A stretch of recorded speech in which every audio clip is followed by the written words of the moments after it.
В дальнейших поисках причины стуков после замены втулок я взял домкрат, поднял машину, снял стойку стабилизатора поперечной устойчивости.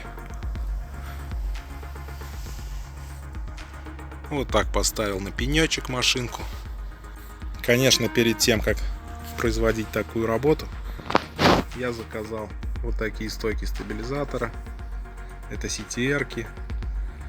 Судя по отзывам, хороший достаточно товар. Вот, буду сейчас ставить их. Ну и вот, собственно, причины стука. Если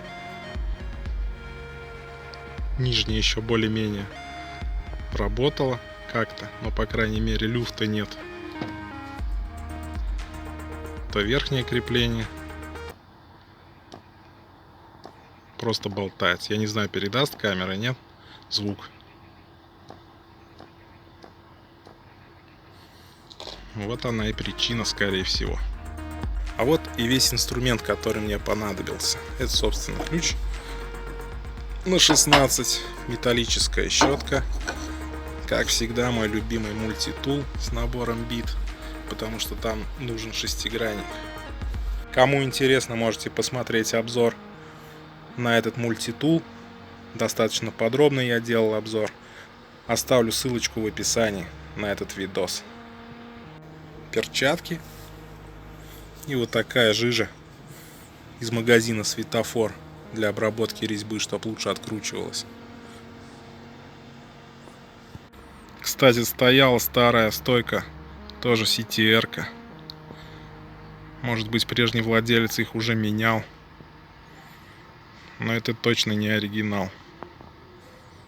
Хотя, может быть, и Рено ставили такие, кто знает, напишите в комментах. Все, левая сторона готова. Сейчас приступаю к правой стороне. Домкратом поддомкрачиваешь за рычаг, чтобы отверстия совпали, чтобы поднять, сжать чуть-чуть пружину. Съездил, прокатился и убедился, что стука нет. Какой же вывод? Надо менять втулки стабилизатора вместе со стойками. Всем удачи! Надеюсь, кому-то этот видос будет полезен.